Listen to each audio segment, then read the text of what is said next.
Саламатсыңарбы? Кыргыз тили сабагыбызды баштайбыз. Бүгүн биз силер менен багыныңкы байланыштагы татаал сүйлөмдөр тууралуу таанышабыз. Тутумундагы жөнөкөй сүйлөмдөрдүн бири экинчиси менен синтаксистик түзүлүшү жана мааниси жагынан багыныңкы абалда байланышат.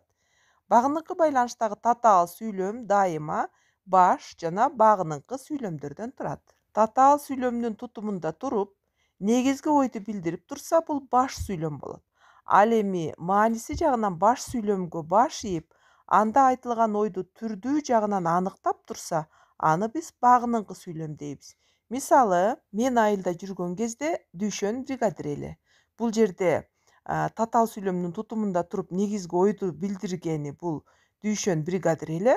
Ал эми ага кошумча маани берип турган бул мен айылда жүргөн кезде. Бул багыныңкы сүйлөм. Багыныңкы сүйлөм татаал сүйлөмдүн башында, ортосунда, аягында келе берет. Мына ошого карата биз аларды төмөнкүдөй тыныш белгилери менен ажыратабыз. Эгерде багыныңкы сүйлөм сүйлөмдүн башына келсе, өзүнөн кийин үтүр коюлат. Эл оозун жыйганча аттар да марага кирип келди. Бул жерде сүйлөмдүн башында келди. Ал эми сүйлөмдүн ортосуна келгени бригадирликти мен балдар фронттон кайтып келер замат өткөрүп берем.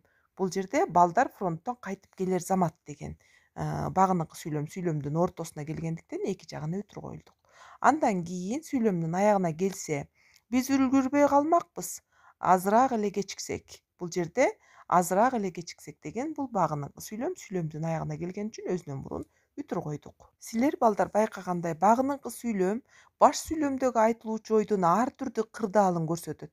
Мына ошонусуна карай биз багыныңкы сүйлөмдү 9 топко бөлөт экенбиз. Алар мезгил, орун, сын сыпат, карама каршы, салыштырма, шарттуу, сан өлчөм, максат жана себеп багыныңкы сүйлөмдөр.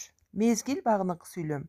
Бул багыныңкы байланыштагы татаал сүйлөмдүн тутумунда туруп, баш сүйлөмдөгү айтылып жаткан ойдун мезгилин билдирет. Суроолору качан, качанга дейри, качанга чейин, качантан бери, кайсыл убакта. Мисалы, мейман сүйлөп бүткөнчө атай көзүн албай тиктеди.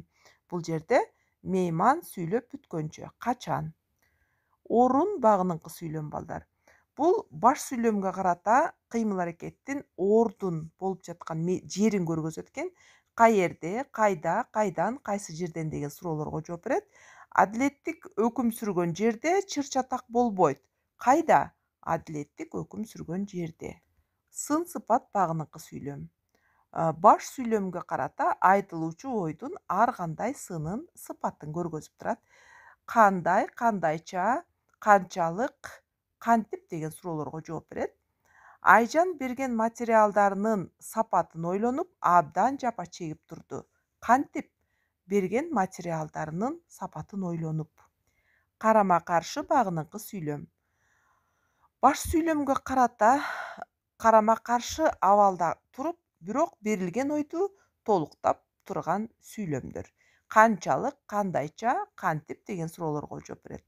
Ал канчалык көп эмгектенгени менен акыбети кайтпады. Кантип эмгектенгени менен, канчалык көп эмгектенгени менен. Салыштырма багыныңкы сүйлөм. Багыныңкы сүйлөмдүн тутумундагы жөнөкөй сүйлөмдөрдүн бири баш сүйлөмгө карата айтылуучу ойго салыштыруу максатында колдонулат.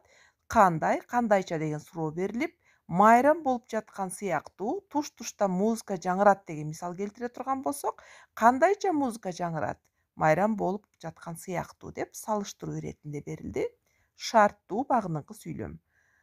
Баш сүйлөмгө карата айтылуучу ойдун ар кандай шартын билдирип турат дагы, кандай шартта, кантип, кантсе деген сыяктуу суроолорго жооп берет. Жакшы менен жанашсаң, жетесиң муратка. Кантсең жетесиң, жакшы менен жанашсаң. Сан өлчөм багыныңкы сүйлөм. Баш сүйлөмгө карата айтылуучу ойдун ар кандай санын, өлчөмүн билдирип турат. Канча, канчалык, канча болсо деген сыяктуу суроолорго жооп берет.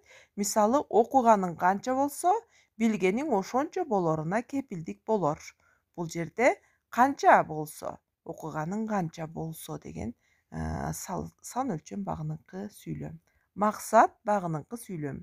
Багыныңкы сүйлөмдүн тутумундагы жөнөкөй сүйлөмдөрдүн бири бул дагы баш сүйлөмгө карата айтылуучу ойдун ар кандай максатын билдирип, эмне үчүн, эмне максат менен, эмнеге деген суроолорго жооп берет. Мисалы, Танабай чорону көргөнү тоодон аялы экөө келишти.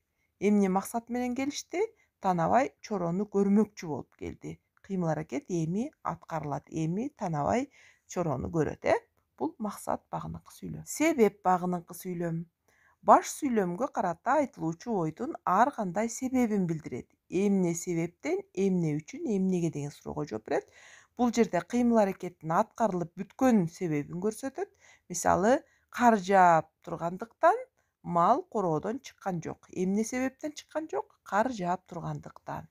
Урматтуу балдар, багыныңкы байланыштагы татаал сүйлөмдүн түрлөрү боюнча толук маалымат алып, мисалдар менен таанышып, түшүндүңөр деп мен ишенем.